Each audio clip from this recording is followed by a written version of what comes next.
See you all. Thanks for coming back.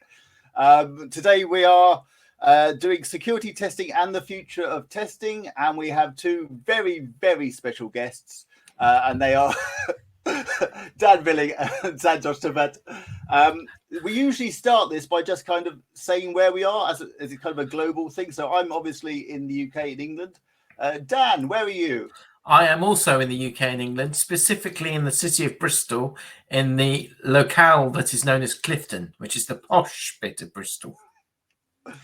I live near Bristol Zoo on Clifton Downs. It's very pretty. I can see the suspension bridge. It's very, very gorgeous here. Lovely. Santhosh, how are you doing and where are you at the moment? I'm doing good, Kevin. I'm in Bangalore in India. And what time is it in Bangalore?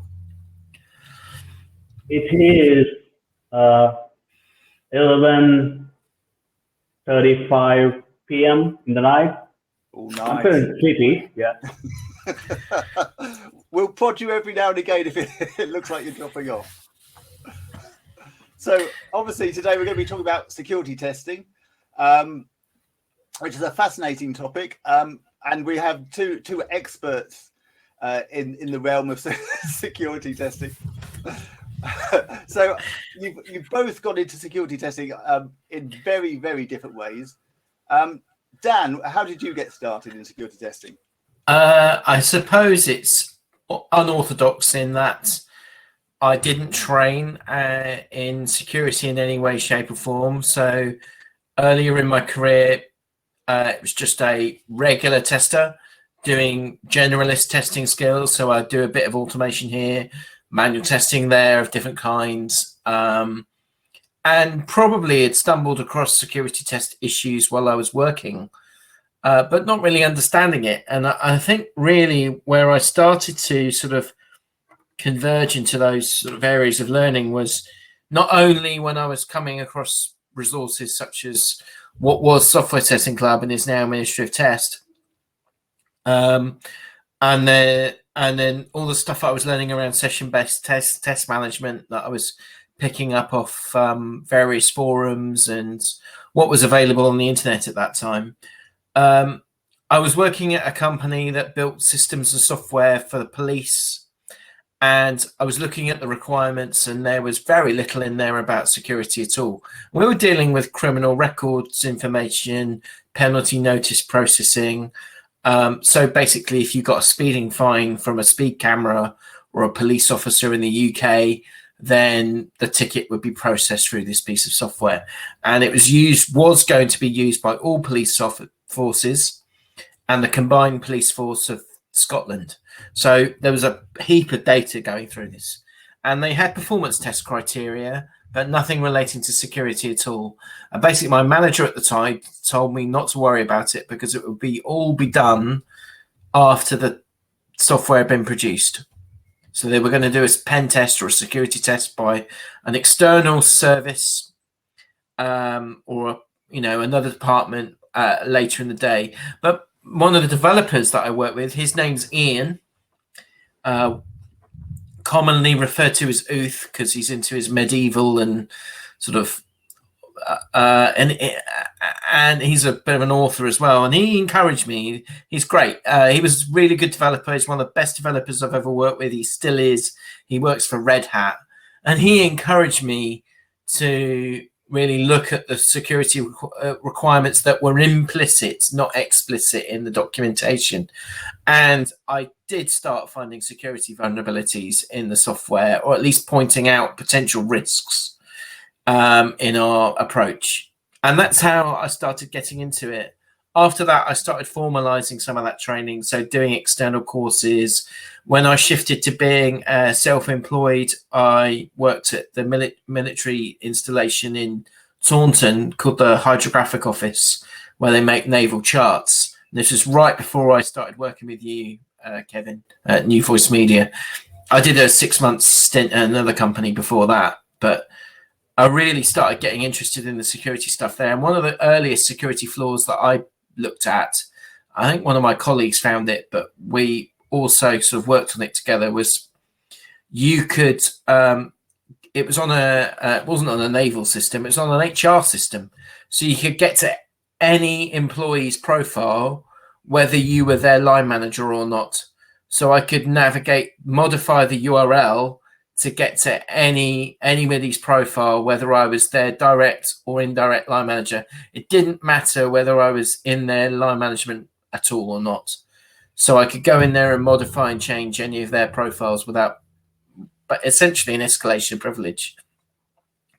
And then, once I joined New Voice Media and we had the guidance of Rob Lambert, who basically was a great mentor to all the testers that worked there, he essentially encouraged us to explore our passions and see where we wanted to go with our learning. And I know, because you were there with me at the time, that we were encouraged to go away and learn this stuff in our own time, or where we felt it was business critical or support the business, that we could go away and do this learning. So I did a few courses in my time there. A CREST course. CREST is accredited training courses, which are approved by the GCHQ, which is the government communications headquarters, which essentially are internet spies, basically. They work with MI6 and MI5 to gather data and other security services around the world. So they accredit these courses, and you can get them from pretty much any accredited training agency. And they're really good, but they're also just cover the basics. So if you want to go deep in on it, there's lots of other learning you can do. So mine was probably more formal towards later on in my career, but now I'm working at Microsoft. I have to do things in the Microsoft way. So there's all sorts of procedures I have to follow to do security testing at Microsoft. Before we kind of discuss current roles, Santhosh, I think your route into security testing was a little bit different. Sorry, Kevin, I hear you very less. Oh, okay, I'm just saying your route into security testing wasn't the same as Dan's, was it? Yeah. So to me, I usually use a hacking keyword instead of security. It's just a preference, but they are one and the same, totally. But whenever I say I'm a hacker, many people are like, they raise their eyebrows and who is this person? Maybe the bad guy, right? So like Dan calls me, I'm a bad boy and he's a good boy, right? So that's what I heard when we were having a conversation in Romania testing conference. So he was running a workshop in a different place. I was running a workshop and the security workshop itself. So he was mentioning that he's a good boy in hacking and I'm a bad boy. Well, I always get this credit and reputation. So thank you, Dan, for actually, thank you very much. So yes, my journey was very unconventional because I did not have internet and I needed internet to watch porn when I was 16. And that's how the journey started. And many people are like, oh, what? You started like that? And I'm like, yeah, it is what it is. And I cannot really hide it. But then my friends continued watching porn, but I started reading a lot about hacking and also meeting people on Internet Relay Chat, the IRC. A long time back, we had this Internet Relay Chat. So that's where that's what got my attention. And I started meeting hackers from different parts of the world because it was easy to chat with them. There was one person from Sudan. He was a network engineer, and he was teaching me about how to remove the virus or malware from the machines. And that was pretty interesting. So I became an operator for one of the channels on Internet Relay Chat, where I used to help people by gaining access to their machine. And they would give me the access to their machine. But I did not do anything. But if they had given me an access after 1 year or 2 years, when I would be like 18 years old, I think I would do something sneaky. So that was very early for me, where I did not know what I could do with the machine when I had got an access. So yeah, so that's where the journey started from. Then so the transformation from unethical to ethical hacker is what I would call. because after many years, I got to understand that there is something called as ethical and unethical, and there are laws based on the jurisdiction, and probably I may land in jail. So some information, I'm going to hide it here, all right? So that's where it started from. Then I looked into web application, mobile apps, and a long time back, we did not have a smartphone. So you had to really use the social engineering and try to get the phone numbers. And I was also caught calling some girl. So where she was like, "Who are you?" And I said, "I got your phone number from the coin phone." All I did was I was sitting there near the shop, and I saw this girl use the coin, 1 rupee coin, to call someone. All right, and then I got to know that okay, some other girl, because she was saying, she was speaking to one more girl, so I could make it out in the local language here. So what I did is go there, put 1 rupee coin, and redial to get one more number of the other girl. So then I started messaging her, and then I got a call from the cops. And this was in my high school, and that was really scary. So I had to break my SIM card, and I had to leave the place and travel elsewhere without telling at my home. And my mother was really scared, thinking that, where is he? His phone is not working, nothing is working. But I come back after 3 days. So that was my journey as a kid. So I wouldn't tell anyone where am I going, nothing. But yeah, but I understood some cool things when I just followed my intuitions based on this. And so today I help companies across the globe to secure themselves. And I'm very open about my journey, saying that, well, I was this kind of a person as a hacker, and today I'm this. That's fine, because other people have to learn from the stories and not just close themselves saying that, hey, look, okay, it's bad. If I don't speak about my journey, then how will other people understand my journey and assimilate different ideas into their brain? So I think that it's very important to share whatever stories we have. Not that I'm a black hat hacker today. And when Dan was mentioning someone works in red hat, and I was like, I have heard about black hat, white hat, gray hat, and oh, what is this new red hat? Then I got to know, oh, it's a company, Linux, all right? So that's how the brain works, and I was really keen on social engineering concepts when I was a kid. And I think I'm not really a grown-up even today as well, so I'm still a kid. So I started doing the shoplifting when I was a real kid, shoplifting, and I learned about how to create a trust with another human being who is a shopkeeper. And I used to go to the shop every day so that I become a regular customer to the shopkeeper, right? And finally, he built this trust with me so well that he tells me, Santhosh, you can pick anything that you want and keep the money there. And that's when I got to know, all right, he's trusting me. And this is when I have to play a bad guy role. So what I did was I took a handful of chocolates and even other things in the jars and put in my pocket. And then I told him, can you please give it to me? I don't want to take it. But actually, I took a lot of it and put them in my pocket.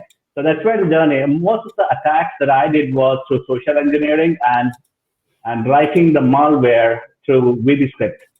Very long time in my school days. So that's where the journey started from. And today I am here. That's the thing about being a bad guy before, having a history. And people are like, are you trying to hack us? Whenever I try to teach them, they're like, are you trying to hack us? I'm like, no, damn it. Okay, I'm trying to teach you, but I'm cryptic. So you can think whatever you want, but this is how the hacking works with me. Yeah. So that was a bit long, but yeah, that's how it was. Yeah. That's fine. The interesting thing is, they are two just so completely different journeys to become pretty much the same role but done in very different ways. So what kind of similarities do you see between the two of you as to kind of the way you think or the way you work? Dan, what do you think? The thing I know about Santhosh is that he's a very thoughtful man. Has a lot of empathy, and he has a lot of when he tests and when he talks about his work. And this is I've only the first time I met Santhosh was probably about 2016 or 17, and we got drunk in a hotel in Estonia for the first night we met, because we'd known each other online for many years but had never met, and we met each other like brothers, and that's why we refer to each other now. And so when he comes and teaches, I know it's with the best of intentions and with all the heart in the world. And I know that he doesn't mean harm or wants to hurt anyone. He just wants to show that the world can be a dangerous place and that we need to do better at protecting our data and protecting our systems. And whilst I am a little bit more careful with how I communicate intentions, the work that I do. So, for example, when I run a workshop, I have a disclaimer that says at the beginning, be careful what you're doing. Make sure you seek permission before you do anything of the work that we're doing. And I will demonstrate the skills that I have on a vulnerable website rather than doing it on a live website, because that's a sensible thing to do, certainly in the UK and America. You don't want to get arrested by the FBI or the police or anything like that. So it's sensible to, bear that in mind. But where we do align is educating people, sharing skills, understanding that security isn't just a technical problem, it's a human problem. So whilst a security flaw might occur through a poor implementation of a website or an application, a single sign-on has not been implemented correctly, or they're leaking data in an API, or the website can be modified through an attack like SQL injection or cross-site scripting. The skills are the same. Santhosh's skills are much greater than mine, I feel, because he's practiced this day in, day out. I've had to explore other skills as well, because the companies that I've worked for have needed other types of testing as well. And I think Santhosh's passion always shines through in what he does. And I think that's what makes him one of the most exciting and interesting people, certainly to meet, and also certainly to work with and see working. And that's part of the reason why I love his company, either online or in person. But it is, with all the love in the world, Santhosh, we have to be careful when we're presenting this stuff in the real world. Because I don't want you going to jail. Okay, because it's not a very pleasant place to be. So that, I would see ourselves maybe with a yin and yang of this, but we're testers. We help build software, we help build systems, we shine a light on where problems might be. I mean, you and I have done this, Kevin, together. You're a skilled security tester, even though you don't label yourself as that. You found security flaws when we worked together at New Voice Media. One of the dooziest I ever remember, the one with the log file. Yeah. You know the one I'm talking about, don't you? Yeah. I often talk about that, and I say one of my colleagues found this at this, and it, because of the file structure, we could see what buttons were being pressed and stuff like that, and it was a serious problem. I mean, I found others that you could inject SQL to a SOAP request, and it exposed a private key of the server. That was pretty gnarly. But all of that work that we did, it was working as part of a team to uncover quality problems with our systems. And that's all we do. We just have a slightly different style. Yeah. So Santhosh, from your point of view, kind of what are the traits that make a good security tester? Right. Thanks, Dan, for helping me. I mean, you appreciated me a lot, and that was scary a bit as well. So wherein you, I mean, we have different styles, of course, but we have this. Our intentions, our goals are pretty much same. Like how we want to help the people or the communities or the companies as well to secure themselves or safeguard themselves. So the reason why I do certain things in a different way, and many people think I'm hacking the live website, but I'm not actually. But maybe I'm hacking someone's brain by showcasing something on the screen, which is not really true, right? Now I'm being cryptic again, right? So it's up to the people to think whether, I mean, did I really hack into something? Did I show the real website on the screen? Or if it was something else that I created by myself. I don't want to reveal the truth here because I want people to be confused enough so that they can learn the mindset of hackers, because I don't want to teach them in a conventional way for reasons, because I believe that we are fighting the unconventional people, not the conventional ones. So if we have to really match their mindset, it's important to see what's happening. And sometimes one of the reasons I don't use a juice shop or a web code, all these different utilities where you can practice hacking, which is great. They're great. But I also show people or the show, I mean, how do I put it? Let me think about it.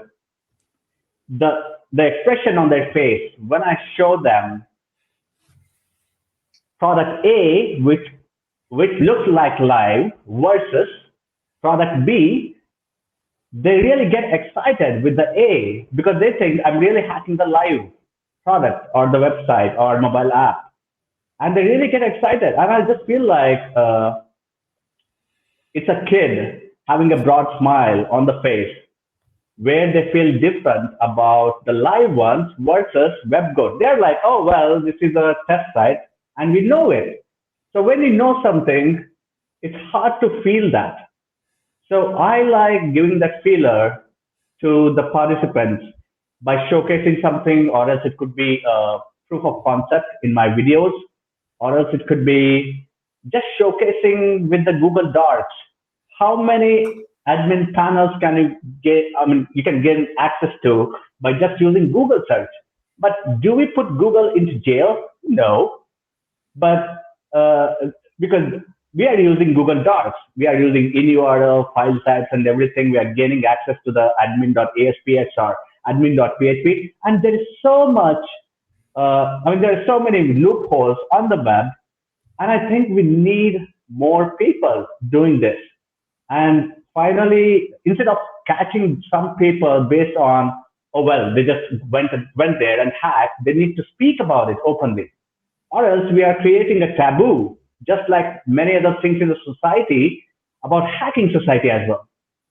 So if we are really doing it very conventional way, just by helping someone, oh, we do OWASP top 10 attacks, we do this. Well, if we think OWASP top 10 is like a mantra or one weapon for every hack, and some people say, we use this tool, we use it from this company, we use from that company, but they're not going to solve everything for you. Now, one important question people need to ask themselves is, if black hat hackers are using these specific tools to hack us, and we are also using the same tools to safeguard ourselves, then why are we still seeing the breaches every day in the news? That's one of the questions that people got to think about. It's not the tools, it's the mindset as well. They are doing something else which we are not doing.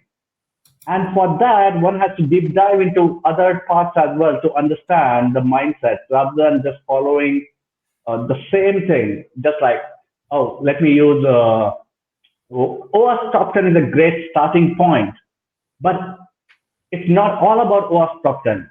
There are many different kinds of attacks which people can do. It's simple. You go to a person and just say, well, I don't know your password, right? It ends with 1, 2, 3. Why do you keep such bad passwords? And they're like, how do you know, right? And then my response is, in my brain is, Well, I did not know it, but now I know based on your question. Because you said, how do I know? But I did not know it. So there are a lot of social engineering attacks as well. We have a heat map goggles as well. Many people think about heat maps as analytics only, but heat maps can be used even for hacking, the goggles. So nowadays, I have been seeing in India, in Bangalore. So I won't say India because India is too big.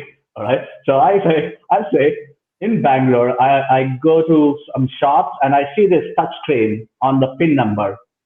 So it's a touch screen, and on every transaction, the keypad changes. So in place of 9, it's 0 or maybe 3. So you cannot really understand it's in sequence or it's not in sequence. So what I did in 2012, I guess, I wrote an article about the point of sale devices, where people can really hack your PIN number, even from the ATMs as well, by wearing the heat map goggles.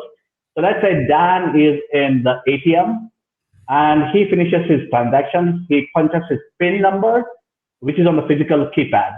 And then I go after he leaves the premise.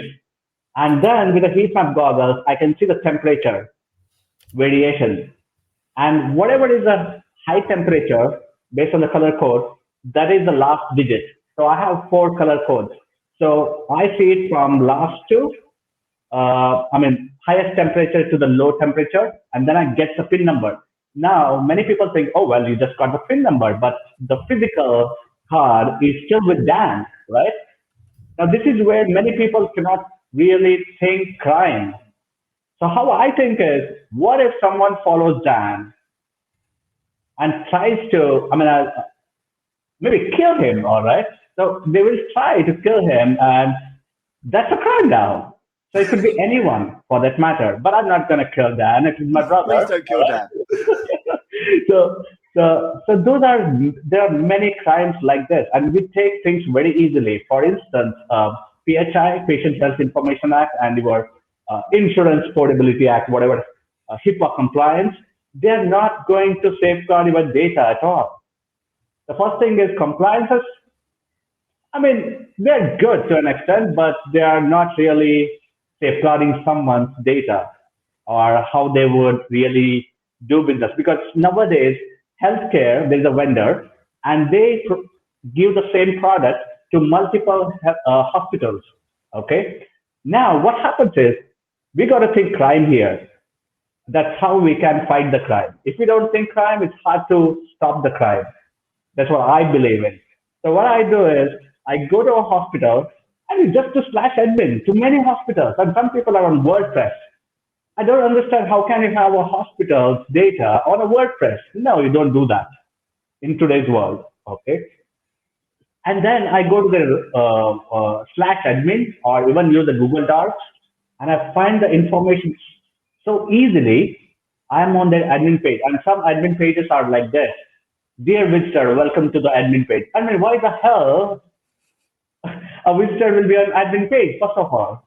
Which means the people who developed this application, they were not serious enough. They did not understand the crime, what can happen if we just do it slash admin in the root, or admin.asps, or admin login.php. All these are very, very much low-hanging fruits. And there are many on the web. I think if someone is really having a problem of finding a test website, I think, one needs to take it as a joke or with a humor. You can find a lot of them online, all right? So there are so many, millions of them, and people can use it, but I don't really encourage you to use it unless you know what you are really dealing with. So, and one of the funny things with the healthcare is everyone goes to the same vendor, and this vendor has 20 hospitals under their umbrella. And the problem is if you find one security bug, let's say SQL injection on one of the websites or one of the web application of a hospital, you can get into their admin panel. All right. Now, what you need to do is go to the vendor's website, and they say our proud customers. Now go to every website, every hospital, and there's same bug. and you gain access to all the patient's data and rest in peace to the data of all these people. And I think, of course, if you need a revolution, of course, you've got to understand, well, this can happen. If, of course, you need to do due diligence, but my confidence comes from how I really attack certain applications. I don't really harm the business or anything. And sometimes I'm cryptic when I show something to some people. And I know how to safeguard myself by understanding the laws as well, and where to stop, and where to really disclose it, and where not to. If I'm not aware about these things, of course, I'll be landing in jail, and maybe I'll be that person like the Shawshank Redemption, probably. I don't know. So, my favorite film, actually, that is.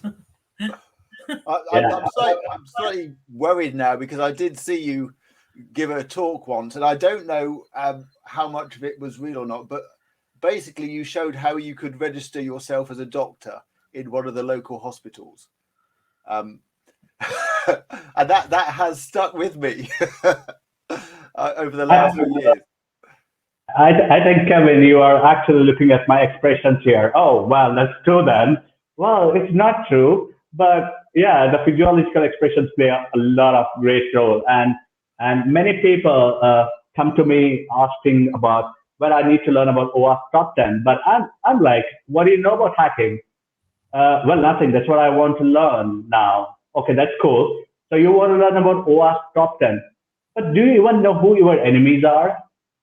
Or do you know how you want to safeguard your company? Why are you doing it, whatever you are doing currently? Do you understand? Or you just want a great paycheck at the end of the month? So that's, now, I'm okay with that. I'm not saying that, but we are really fighting a big devil here, a huge devil with the security across the globe. And many people are not open about it. Of course, it's up to them. It's how they feel about it.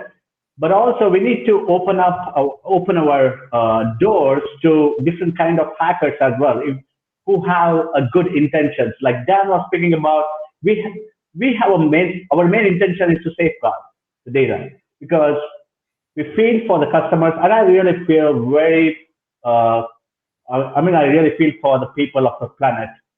And that's why I call myself as an Earthian. So I don't call myself, all right, okay, I'm divided by the borders, and then I have to be this, because I don't believe in the borders at all. I mean, if someone is offering me a beer, I can drink anywhere, be it Jamaica or UK or Romania, anywhere. So I'm trying to help people understand, hey, look, if you're not understanding the depth of something, you're just fighting it superficially. So we need to know the implications of what's going on. And many people, social engineering, you can really hack easily. For instance, Kevin Mitnick, one of the world famous hackers. So he did most of the attacks through the social engineering. So hacking the oxytocin and amygdala of your brain. So that's what people can start practicing. But you know what? There is one more thing here. Laws scare people, the good hackers. Because one is the government doesn't understand hacking. And they cannot stop hacking because they don't understand hacking. So only if you could understand hacking, then you can speak about it, think about it, and be open to allow some hackers to safeguard. And there are some companies who have hired black hat hackers who had a past of black hat, but they are not black hat anymore. So we should stop putting everyone in jail, or else I think the jails will be full, and we need to find place to put people in the jail. I don't think so. Everyone needs to be put into jail because it doesn't make sense to me. You are just hearing the word hacking, and then you point a finger at that person saying he's a bad guy. Not necessarily. Hacking is a concept now. It's just like a gun. A gun could be used by a cop, a gun could be used by a thief. But the intentions matter here. Now, both of them are using hacking, One is ethical intention. One more is unethical intention. So we being there on the ethical part, we also need to be open about the unethical mindset, or else we are just barking at the wrong tree, and that keeps going on. We'll have a great, fantastic reports at the end of the day, because that's what companies love. Companies love the reports. All right, you have a great thing. We have great coverage. We are good. We have got a compliance report, audit report. We have a great certificate, which looks really shiny. That's why my eyes are red. All right, because I keep looking at the shiny shiny things as well. And I think, yeah, so I can keep going on and on. So I think I'll stop here. I do want to pick up on one of the things we have talked about, is that it was one of the things I kind of thought more about when I was in security, was about the fact that it's identifying your enemies, identifying the people who want to get access. Yeah. So Dan, how do you look at that side of it? So are you aware of the book Art of War by Sun Tzu? Yeah. So there's a very well-known quote from that. It says, to know yourself, you must also know your enemy. I think I might have slightly misquoted it, but it's essentially, you have to understand, like Santhosh said, you have to really understand the intentions and the types of organizations or the types of individuals that really want to target your business. Largely, the most of the hacking that happens in the world is for criminal intent. So that's for making money, selling data, and or just releasing it online because it's for fun. There is a small proportion of that is targeting businesses because for kicks and grins. So essentially, defacing a website because it's fun to do. People that would hack into Twitter to attack the Twitter profile of a politician, for example, that's something they'll do because of political reasons or because it's fun for them to do. And then there's a certain amount of it that's espionage between either businesses or nations. But that is a fraction of the amount that is for profit. So criminal gangs doing it. And it's at the industrial level. Now, some of this may or may not be state sponsored, but a lot of it will be by organized crime. Some of it will be by individuals who are doing it because they can make a quick buck. But when you're doing internal testing, you have to start from a position of zero trust. And that is assuming you've already been attacked. Because 9 times out of 10, you probably have been in some way. There have been some very high profile breaches in the last 3 or 4 years that I can probably reel off and people will know about because they're publicly available, and knowledge about them is, the LinkedIn hack, for example, the TalkTalk hack, 2015. Last year, there was a breach at EasyJet. BA and its affiliates were hacked as well. Recently, there was one, I think, by was it Air India that was hacked recently, Santhosh? That was quite a big deal. The sheer volume of people involved in these hacks is incredible. And it's mostly retail. It's mostly anywhere where there's a high volume of traffic and transactions. So, online ticket purchasing. Ticketmaster is regularly DOSed because people want to get the tickets. Another good example, it's not exactly security, but it is actually using the techniques of an ethical hacker, is people that are trying to scalp the latest tech, such as the PS5 and the Xbox One X. Because you can't buy an X Series Xbox or a PS5 at the moment unless you're paying through the nose on eBay, or there's some script kiddie that's written a script to, buy it before you've even had a chance. And whilst that's not stealing data, it's a denial of service of your ability to buy a product. So I see that as a DOS attack personally, because I want to buy a PlayStation. yet I'm waiting to buy it through legitimate means, rather than relying on someone preventing me from getting it. So there's a whole heap of reasons why people do it. And then there's people like myself and Santhosh and other people that are interested in security, who doing it through curiosity, a desire to learn, a desire to understand. There was a gentleman a few years ago who was accused by the US government of hacking into NASA. He was a British gentleman, and it was quite well known, I believe, that they wanted to extradite him, and because of his learning difficulties and so on, the UK courts wouldn't extradite him to the US. But he wasn't doing it for malicious intent. He was just wanted to find out whether NASA had information about aliens. That's all he wanted to find out. He didn't want to steal any data. He didn't want to undermine the US defense network. He just wanted to find out if there were aliens in Area 51. So there's a whole heap of reasons why this might happen. For me, it's learning. For me, it's discovering more about systems and software. It's about helping people understand where they might be able to do better. Mindset's a big deal as well. So understanding the mindset, both yours and the potential hackers. Threat modeling is a really important skill, whether you're an internal doing it or whether you're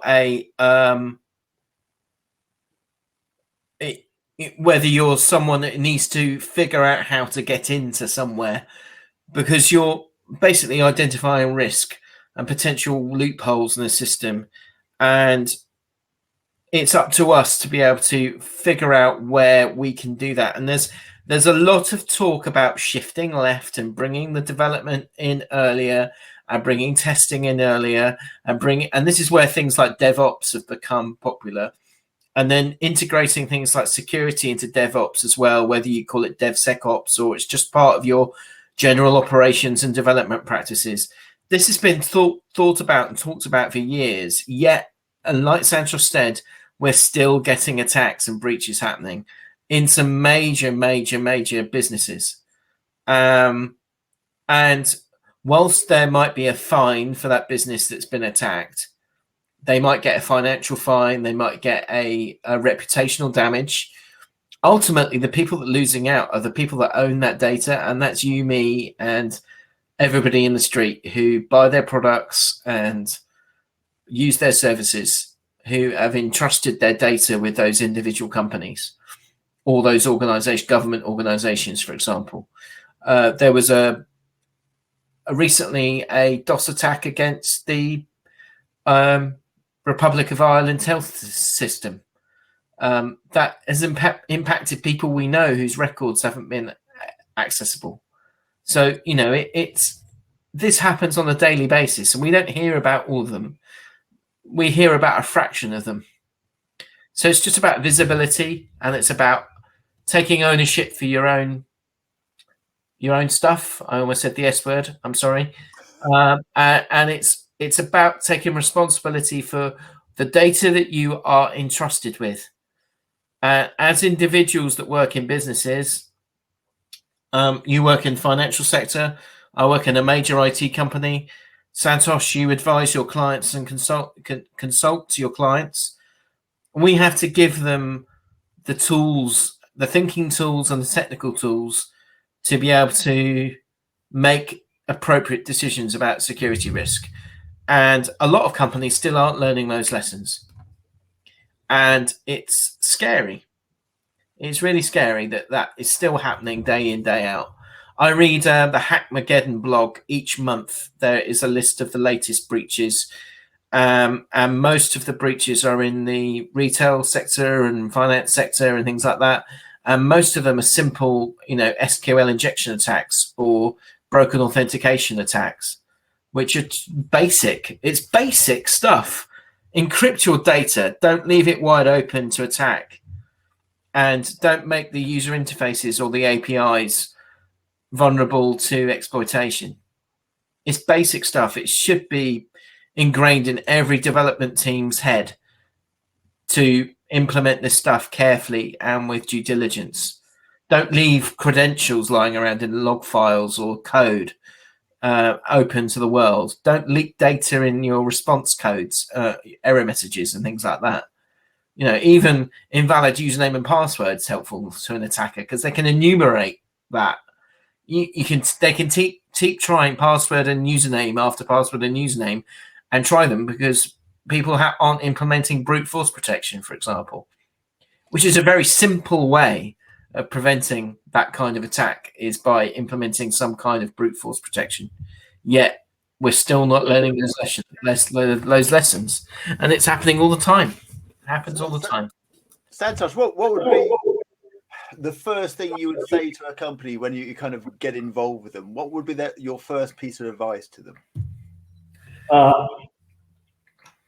The first thing is looking into the low-hanging fruits. For instance, I'll give one tip to everyone here who is listening to this video, because it will put on YouTube as well later.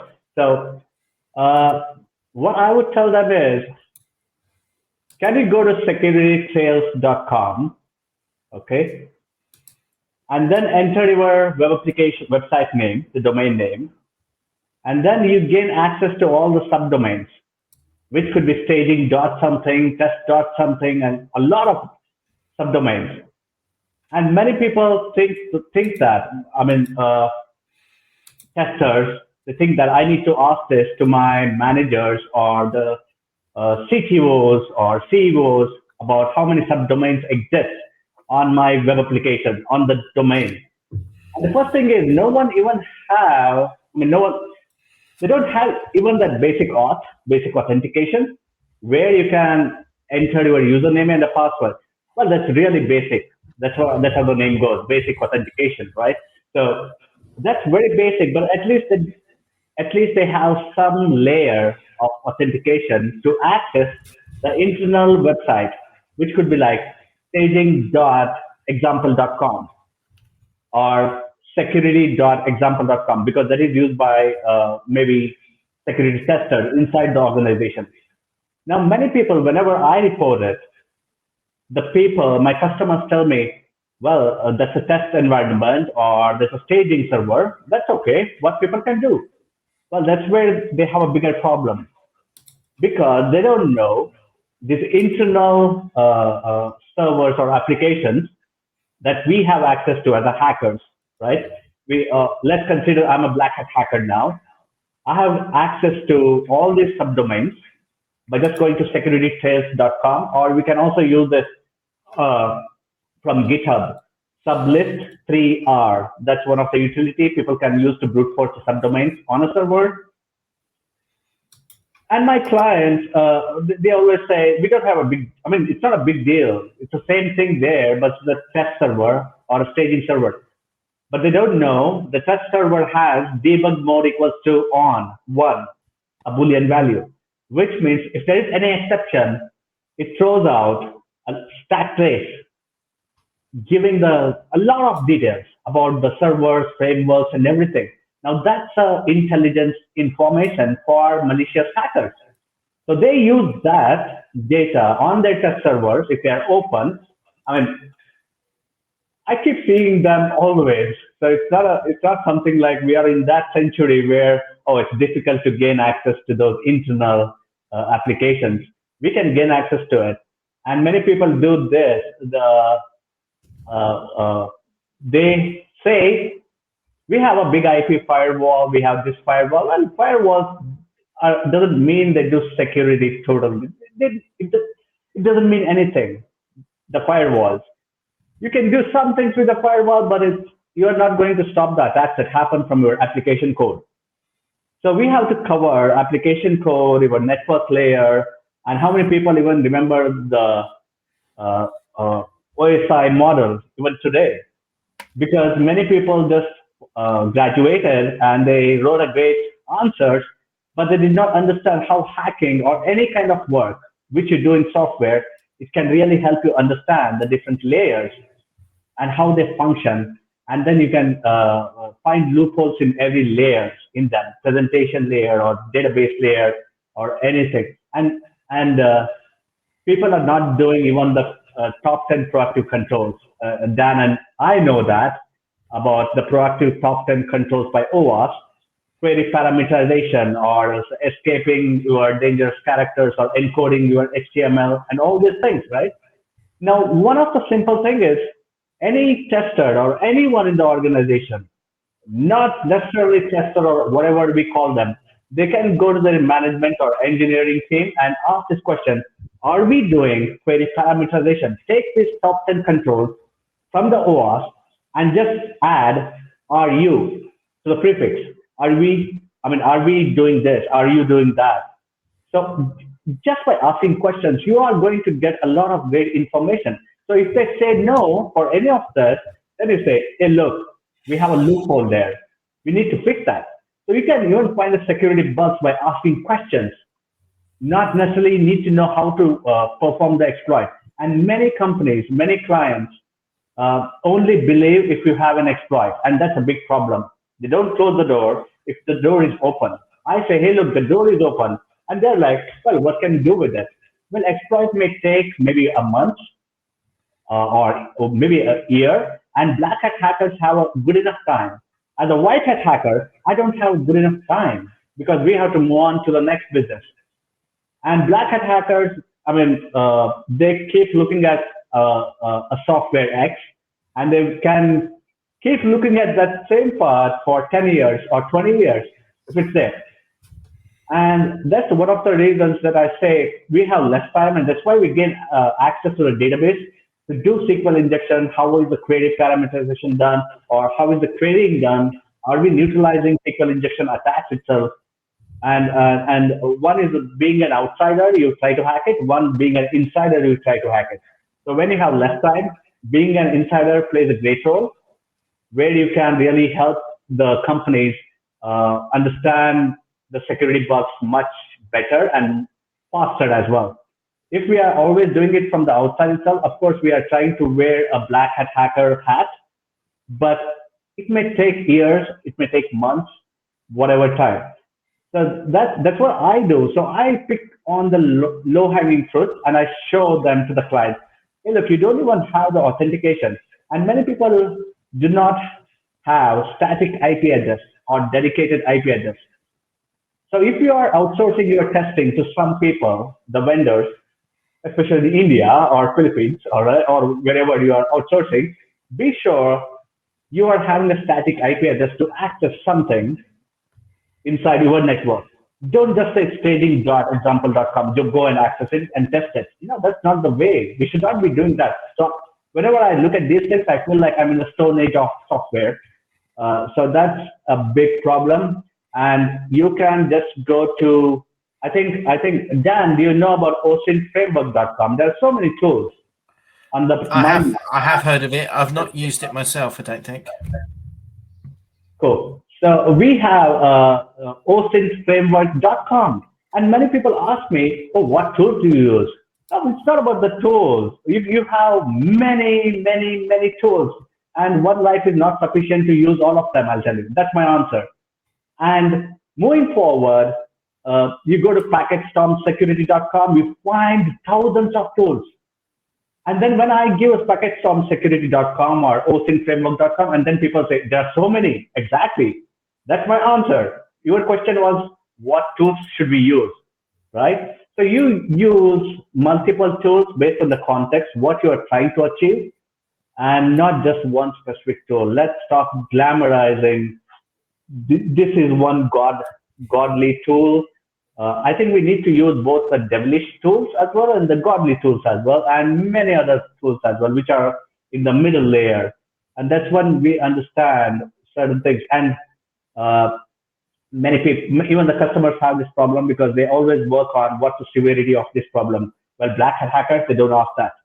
They're like, okay, I have this door. Maybe I can go from here, this entry point, because they have a lot of time to think. We white hat hackers do not have so much time to think. about a problem. It could be a specific versioning of your server details or Nginx or Apache, anything. But once we have the version number, the people in the company are going to say, what can you do with it? Well, you're just giving me around 1 hour, 2 hours, 3 hours to tell you what can I do with it. But the black hat hackers, they have a luxury of great time, and they can think better and deeper and get it. So yeah, so this is what I do with, it's a long story, but yeah, the short one is pick on the low-hanging fruit and show them, and they wouldn't even understand the low-hanging fruit sometimes. And I try to educate them, say, look, this can happen. And very few customers were able to understand that. Not everyone. And that's actually a shame, because they don't want it to understand. And some of the customers who did not understand came back to me saying, Santhosh, someone is actually holding a ransom against us. Of course, right? And then I have this devilish laugh, all right? I don't pity that. I mean, I also pity, but no compassion there. But of course, I help them. All right, you need help, so now let's do it.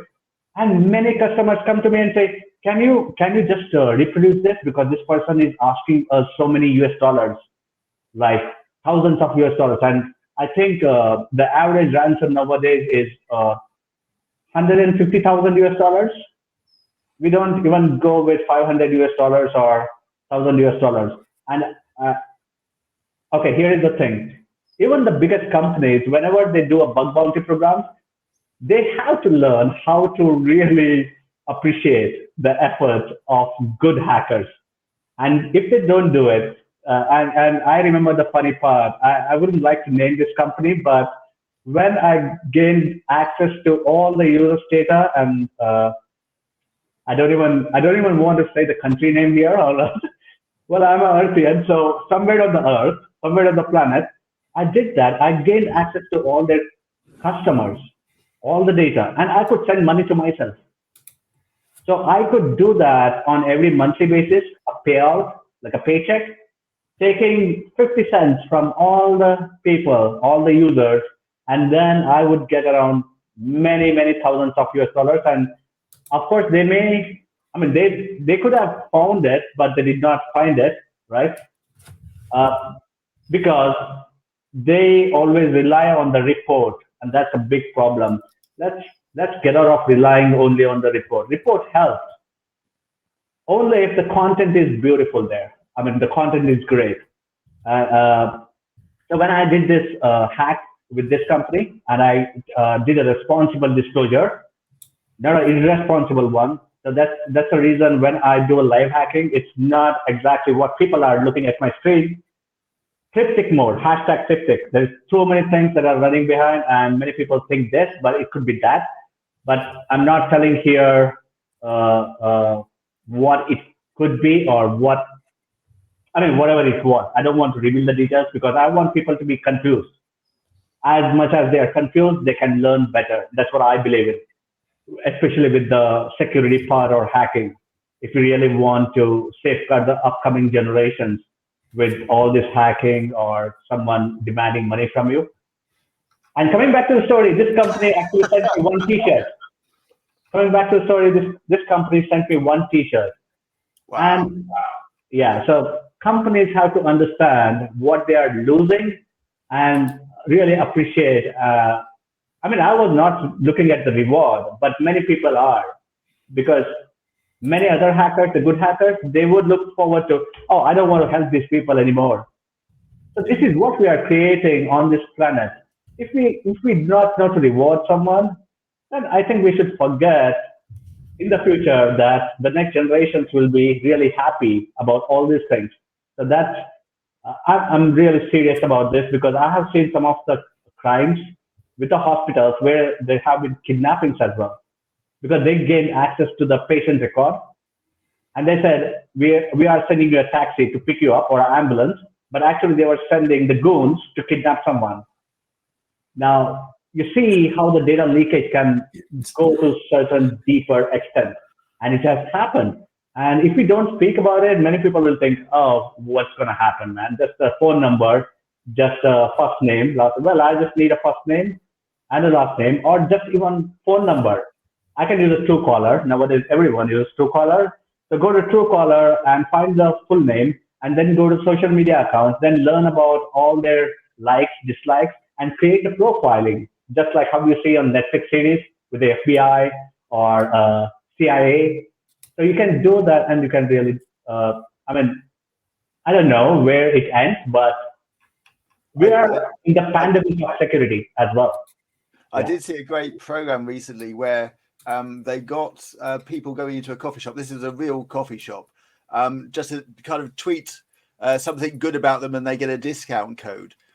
So the people would do something, tweet it, then they go in, and while they were there waiting for their coffee, they would do a social media search on the person. So when they gave the coffee back, it had the full details of the person on the cup, like their name, their address, what they did for a living, their best friends, all the stuff on the cup as they handed it back. It was yeah. I'm sorry, I have a bigger anecdote. All right. We need to be quick though. It has to be quick. Yeah. With me quick. Okay, it's very hard. All right, Kevin. So what happened is I was in Rishikesh, which is in North India, where it's a capital of yoga. All right. So there are yogis who are treated as mystic people, who can read the minds and those things. So when I was in a coffee shop, I heard there were two kids sitting there, and they were speaking to the owner of the coffee shop. And one of the persons, the shopkeeper, says, "Hey, look, did you change your phone number? Because I tried reaching, I couldn't reach you." "Oh, well, yeah, I changed my phone number." One of the kids says, "I changed my phone number. Here is my phone number." That person says, XXX whatever, 93932, whatever.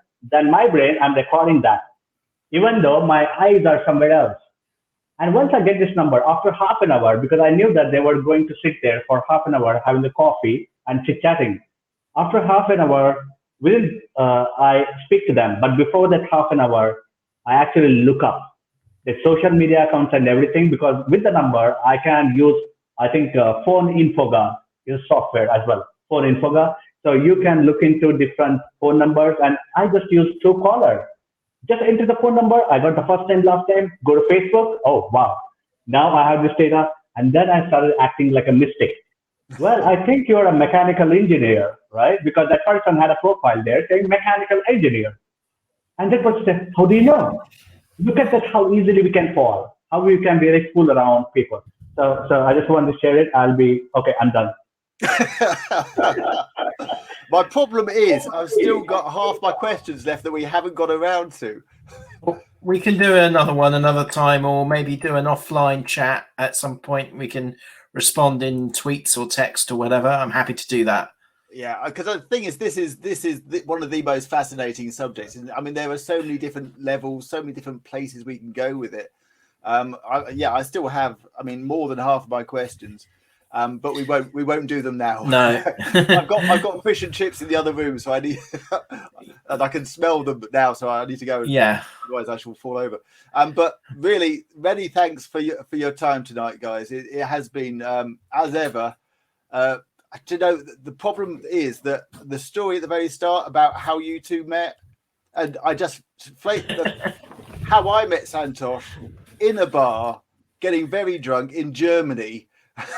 About the same time. So there's a theme there, I think. But as ever, complete pleasure to talk to you guys. I can't wait to meet you both again, whatever that will be. But thanks for your time tonight. Hopefully in Potsdam in November. Yeah, I hope so. If not sooner, because obviously we're a bit more local. So yeah. Yeah. Let us travel. We'll. It's been a pleasure, gentlemen. Thank you very much for your time, and thank you, Agile Testing Day, folks. Thank you, Dan. Thank you, Sam. Thank you, everyone, and thanks, Kevin. Thanks, Dan, and thanks to the awesome crew members of Agile Testing Days and people. So look up the ASVS standard 4.0 on OAuth for sure. Application Security Verification Standard 4.0. Just use those checklists, and that's a great starting point, even if you want to be a security tester. And I'm done. Cool. All right. Peace out, guys. Bye. Bye. Cheers.